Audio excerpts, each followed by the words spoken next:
Iti kada sangaribo apawikan ang mga waya-wayaan iti baybay na swerten no adda iti maysa nga agbyag. Daytoy iti inbatad ni Mr. Mardison Anical, Field Officer ti Pawikan Project kabayatan ti panakawaya-waya iti 88 apawikan sa Sitio Remedios, Curimaw, Ilocos Norte. Segun ken ni Mr. Anical, iti kastoy at tiyempo ket iso ti panangiyakar da dagiti itlog iti pawikan manipud Badok, Curimaw, Paway, Lawag, Agingana, ti Bacara. Kunana at importansya digitoy apawikan ket digitoy iti mang balanse ti marine life environment. What are the importance of pawikan? Wala po itong nakakala. Yeah. Tama rin.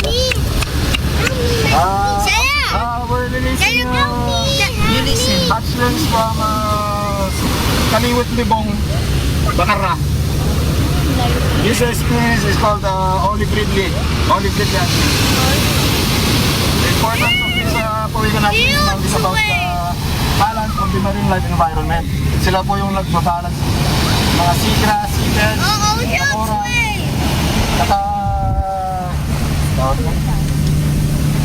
kaya po malaki po yung importance nila. Kaya dapat po pag may nakikita tayo mga ganito, kasi ang survivability rate po nila, once na nag-release tayo ng 1,000 hatchlings, maganda na kung may isang mabubuhay sa kanila.